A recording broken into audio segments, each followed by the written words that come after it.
Bismillahirrahmanirrahim. Dengan mengucapkan syukur alhamdulillah, kita panjatkan puji syukur kehadirat Allah Subhanahu wa Ta'ala, Tuhan yang Maha Esa, yang telah memberikan kita kesempatan untuk mendengarkan kitab Islami dalam kitabun majelis ini. Pembahasan kali ini dari kitab Al-Fath Al-Rabbani karya Syaikh Muhyiddin Abdul Qadir Jailani. Majelis 17, Jangan Risau Akan Rizki. Pada hari Jumat pagi, tanggal 14 Zulkadah 545 Hijriah, di madrasah, lalu Syaikh Abdul Qadir Jailani berkata, "Jangan pernah meresahkan masalah rizki. Sesungguhnya rizki mengejarmu lebih hebat daripada upayamu dalam mencarinya. Apabila engkau telah memperoleh rizkimu di hari ini, tidak perlu risau akan rizkimu untuk esok hari. Sebagaimana engkau meninggalkan hari kemarin, engkau pun tidak pernah tahu apa yang akan terjadi besok hari. Apakah engkau akan hidup esok hari? Maka sibukkanlah dengan hari ini saja. Apabila engkau mengenal Allah Subhanahu wa Ta'ala, tentu engkau akan sibuk bersama dengannya, tidak akan disibukkan oleh masalah rizki. Anugerahnya akan mencegahmu dari memintanya. Barang siapa yang mengenal Allah, maka lidahnya akan terkunci. Orang yang arif senantiasa mengunci lidahnya di hadapan Tuhannya, sehingga dia dikembalikan kepada manusia untuk kemaslahatan mereka. Apabila telah dikembalikan kepada mereka, maka kebisuan lidahnya dan keterasingan akan sirna. Ketika menggembala kambing, lidah Musa keluh. Namun, setelah Allah Subhanahu wa Ta'ala mengembalikannya, maka diberikan ilham kepadanya sehingga ia berkata, "Dan lepaskanlah kekakuan dari lidahku, supaya mereka mengerti perkataanku." Quran Surat Taha, 27-28. Seolah-olah dia mengatakan, ketika aku menggembala kambing, aku tidak memerlukan kelancaran dalam berbicara, namun, ketika datang kewajiban untuk berinteraksi dengan manusia, maka kekakuan lidahku harus dihilangkan. Maka diangkatlah simpul yang mengikat lidahnya, sehingga dia dapat berbicara dengan lancar dan fasih. Sesungguhnya Musa sudah fasih berbicara sejak kecil, tetapi karena belum saatnya berbicara dengan Fir'aun dan Asyah, sehingga Allah Subhanahu wa Ta'ala menyuapkan bara api ke mulutnya. Wahai muridku, aku mendapatimu sebagai orang yang tidak banyak marifat kepada Allah Subhanahu wa Ta'ala dan Rasul-Nya, juga terhadap para nabi dan walinya. Kamu benar-benar kosong dari makna, seperti sangkar tanpa burung, seperti rumah kosong yang tak berpenghuni, seperti pohon kering dan daunnya yang telah berjatuhan. Hidupnya hati seorang hamba adalah dengan Islam, kemudian dibuktikan oleh penyerahan seutuhnya kepada Allah Azza wa Jalla. Serahkanlah dirimu dan selain dirimu kepadanya. Keluarkanlah dirimu dan semua makhluk dari hatimu. Lalu berdirilah di hadapannya. Apabila dia berkehendak, maka akan memberikan pakaian kepadamu dan mengembalikanmu kepada manusia. Lalu kamu menjalankan segala perintahnya dengan penuh keridhaan. Selanjutnya, engkau akan berdiri menunggu perintahnya dan menyetujui ketetapan hukumnya. Barang siapa yang menyendiri dan berdiri di hadapan Allah Subhanahu wa Ta'ala, maka ia telah berkata dengan lisanul haq, seperti ucapan Nabi Musa alaihi salam, "Dan aku bersegera kepada-Mu ya Tuhanku, agar supaya engkau ridha kepadaku." Quran Surat Taha, 84. Aku mengasingkan diri dari dunia dan akhirat serta seluruh makhluk, aku memutuskan hukum sebab akibat, dan aku tanggalkan semua Tuhan, dan aku datang kepada engkau, supaya engkau datang kepadaku dan engkau mengampuniku atas keadaanku yang bersama mereka sebelumnya. Wahai orang bodoh, kamu adalah hamba nafsu, dunia dan keinginanmu. Engkau adalah hamba makhluk, engkau telah musyrik karena menganggap bahwa manusia bisa memberikan manfaat dan mendatangkan bahaya. Engkau hamba surga yang engkau inginkan memasukinya, dan engkau hamba neraka karena engkau takut memasukinya. Di manakah kedudukanmu di sisi zat Allah yang membolak-balikkan hati dan pandangan, zat yang jika mengatakan, "Jadilah," maka terjadilah. Wahai muridku, jangan terperdaya karena ketaatanmu sehingga engkau menjadi sombong. Mintalah kepada Allah agar Dia menerimanya. Waspadalah dan takutlah, kalau-kalau ketaatanmu menjadikan engkau orang yang durhaka. Apa manfaatnya, jika dikatakan terhadap ketaatanmu, jadilah maksiat, dan terhadap kemurnianmu dikatakan, jadilah kotor. Orang yang telah marifat kepada Allah tidak akan berdiri bersama sesuatu dan tidak akan terperdaya oleh sesuatu. Maka tidak akan beriman sehingga keluar dari dunia demi keselamatan agamanya dan memelihara apa yang dia miliki bersama dengan Allah Subhanahu wa Ta'ala. Wahai manusia, diharuskan bagimu untuk menjaga amalan hati dan ikhlas. Keikhlasan yang sempurna adalah bersih dari selain Allah Subhanahu wa Ta'ala. Ma'rifat kepada Allah Azza wa Jalla adalah sesuatu yang mendasar. Aku melihat banyak di antara kalian yang berdusta dalam perkataan dan perbuatan, baik dalam keadaan sepi maupun ramai. Apa yang kalian dapatkan ketika kamu berbicara tanpa amal? dan amal tanpa ikhlas dan tanpa tauhid. Apabila itu semua buruk dalam pandangan Allah Subhanahu wa Ta'ala, maka apa gunanya semua itu? Engkau harus berusaha agar Dia menerima dan ridha kepadamu. Ini memang sedikit gelap dan penuh misteri.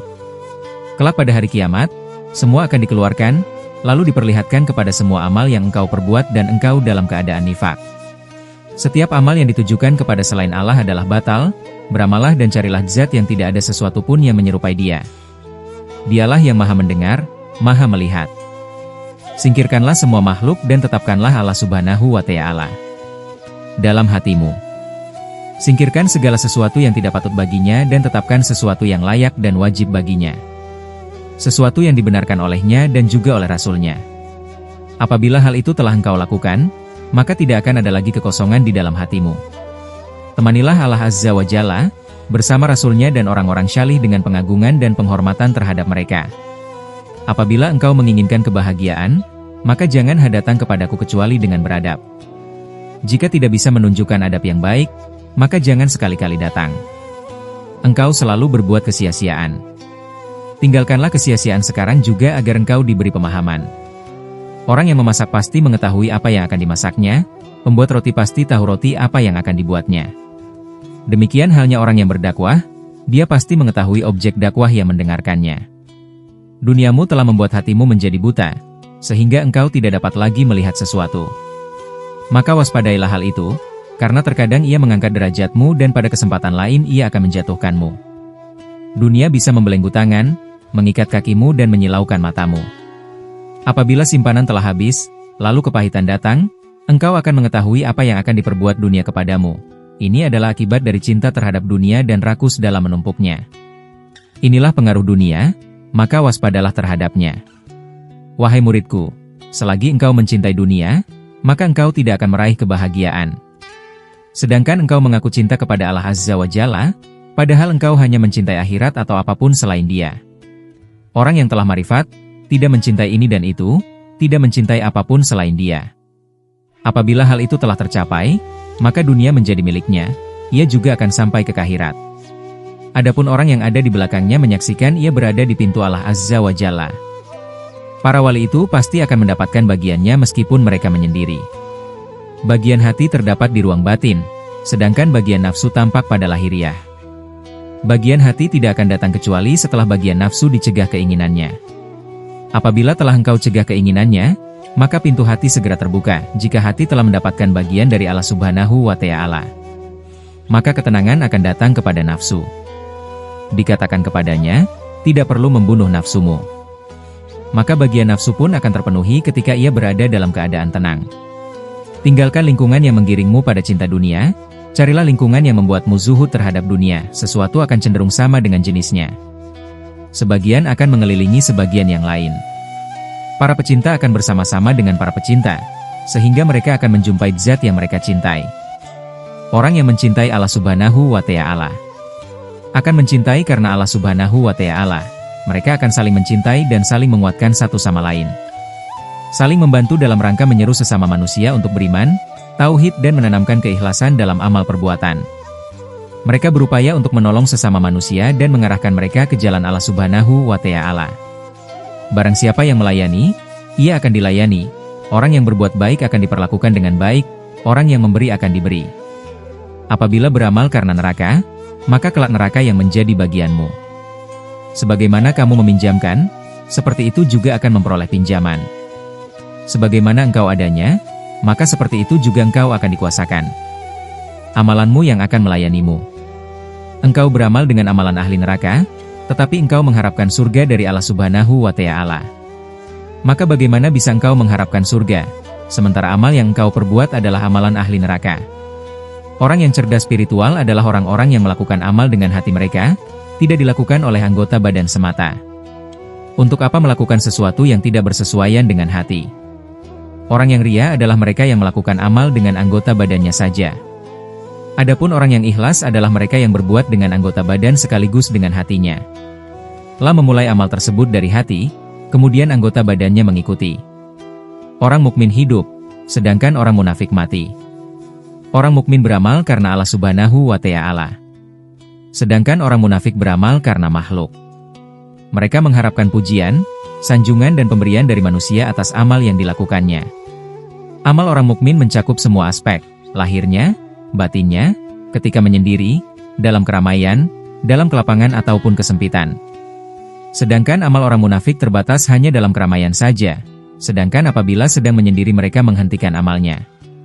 Dan hanya dalam kelapangan saja, apabila kesempitan menghampiri, mereka menghentikan amalnya. Dia tidak berusaha mendekat kepada Allah Subhanahu wa Ta'ala. Tidak ada keimanan kepada Allah, Rasul-Nya dan juga kitabnya. Demikian juga terhadap padang mahsyar, kebangkitan dan hari perhitungan. Islam mereka hanya untuk menyelamatkan nyawa dan harta di dunia, tidak untuk keselamatan dari api neraka dan siksa dari Allah Subhanahu wa Ta'ala. Di akhirat, orang munafik berpuasa, mendirikan sholat dan membaca ilmu ketika ramai dan banyak orang. Tetapi ketika mereka menyendiri, mereka kembali sibuk dengan kekufurannya. Ya Allah, kami berlindung kepada MU dari kondisi seperti ini. Kami memohon kepada MU, sematkanlah keikhlasan bagi kami di dunia dan bagi akhirat kelak.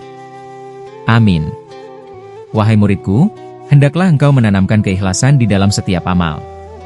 Jangan mengingat kebaikan yang telah engkau lakukan, apalagi meminta upah sebagai balasannya dari makhluk ataupun dari halik. Beramallah karena Allah, bukan karena balasannya. Jadilah engkau sebagai orang yang mengharapkan wajah Allah Subhanahu wa Ta'ala. Carilah wajah-Nya, sehingga Dia sendiri yang memberikan bagianmu di dunia.